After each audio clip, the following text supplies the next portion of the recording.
Hi everybody, welcome to this week's episode. How are you doing? This week shows you a bit more information about the beer reviews that we have been doing and the reason behind them, and they're not just beer reviews and we wanted to make them slightly different. Also, we are going to revisit an old friend and take you with us.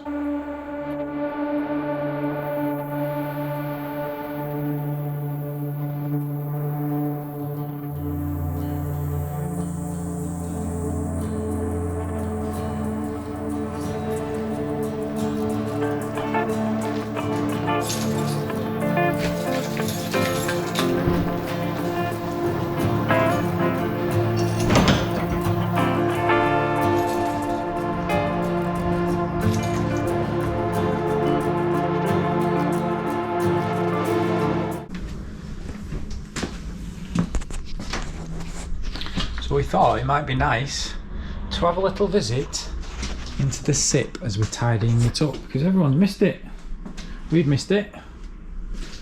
So we're doing a little tidying up in here because it's been literally used as a dumping ground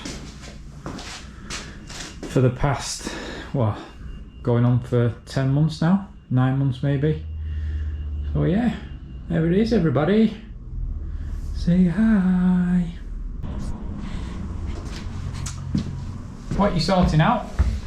Sorting The new office. Yes, I'm sorting the new what is going to be the new office space out. New office space and home brew area.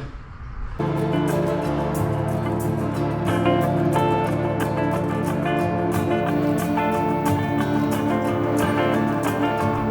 I just sat looking out and looking around, and I got quite emotional. I just thought, it's been a long time since We've been in here. Been in here and sat down, or even as a customer, me.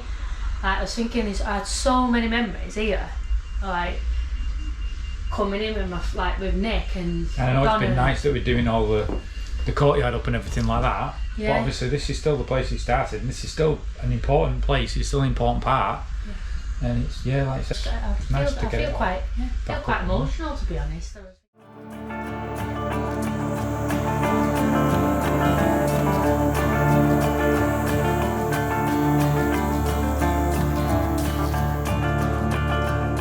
So another thing that's been chalked off the list today has been the connection of the brewing equipment to the chiller unit. Got the two fermenters and bright tank. The pipe that you see going into each of them, that's been connected up now, so it's been going into here. So just as a quick fix, we've got the chiller unit that's over in the corner down there, and that is being circulated through each one of these vessels. Now normally you should have one going into one coming out of each one of those on the chiller down there, and it'll chill each one individually. But because of a quick fix and because we just want to chill them all to the same temperature, make it easier, and they're all pretty cold anyway, I can link them all together. So just bunny hopped off each one. So it's going in one, out the other, in one, out the other, in one. That'll get them crash cooled down. So the warmest one's at 7 degrees at the moment. Bright tank's dropped down to 6 degrees. I don't know if you can see that there. Spin that around. So there you go, 6 degrees for that one.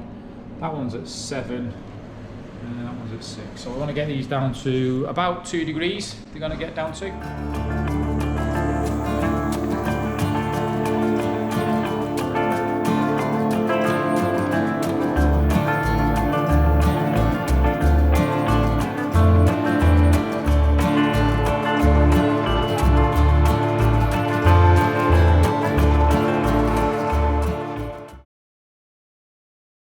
We want to explain a little bit about why we're doing the reviews, and I think that's what's coming apparent really into in a lot of these beer reviews that we're doing is the brewers that we choose and we stock are really, really good, and the quality is fantastic. So to try and marginalise some of them, it's really hard to do. Until you get like super critical on stuff, which then gets really geeky and no one really cares about.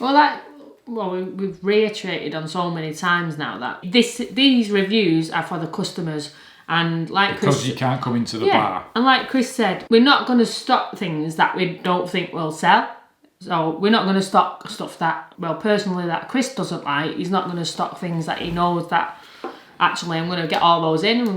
We know with Alphabet, we know with a lot of the breweries that we use them because we like them. Feel like it needs a mentioning. During the first lockdown, when we approached all the breweries to sort of help us out, everyone was in a really bad place. They were shutting down.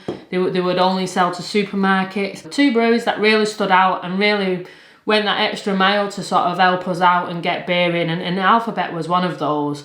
And because they're local as well, it just really meant a lot to us, didn't it? And I think I will only ever have praise, I think, for Alphabet. But it's not being we're not being biased no, because the beer is really good as well. If we don't like a beer, and you've seen on our other beer reviews, if Jacqui doesn't like it and I do, we tell you. Yeah. My face don't like it. But it's not about not liking it. It's about showing the customers what Jacqui likes and what I like. Yeah. And that's the difference, because we don't want to be doing beer reviews that are just mundane and going, yes, this is great, no, that's crap. We're not doing that, because one, we don't stock crap beers. So and 2, me and Chris like total different opposites, exactly. So that's the whole point of both of us being on these reviews, is because it does give 2 people's points of view. That's what I'm trying to say. From different backgrounds, as in beer wise, and also different palates, different sexes as well, which does make a difference. It really does, yeah. And that helps with the reviews as well. So yeah, so that's the crux of it. That's why we're doing this.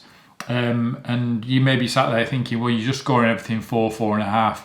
You know what? Because they're all bloody good beers. So you know that when we score them down, it's because Jacqui likes a flavour, or I like a flavour, and Jacqui doesn't like a flavour. So if you know both of us and you like the same flavour profile that I like, or you like the same flavour profile that Jacqui likes, then you know when you click on that thing, oh, well, actually, I like the same things Jacqui likes, so I'm going to buy those. And we actually had that this week, didn't we? Exactly. Or I like the same thing that Chris likes, so I'm going to buy those. And we, like Jack said, we had that this week when people have been ordering the online stuff.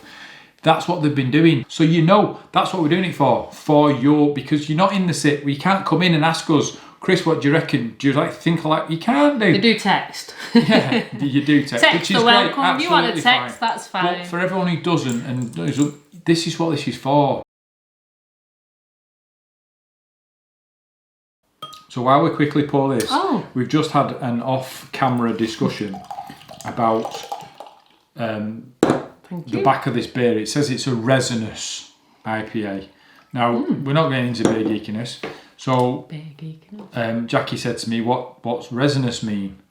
And I said, it's piney, it's what, IPAs are used to taste like before all these fruitiness came into the world and turned it all new worldy and stuff like that.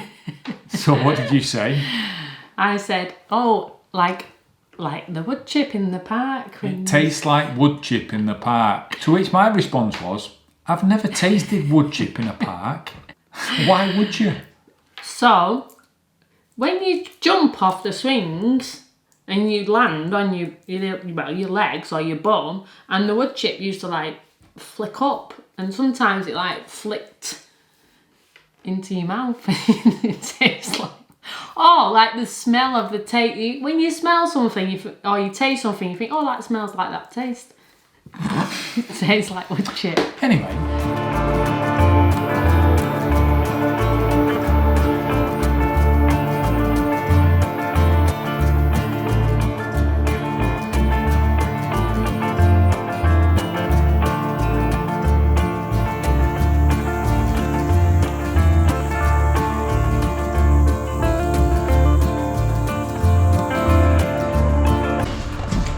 Wow, doesn't it look different?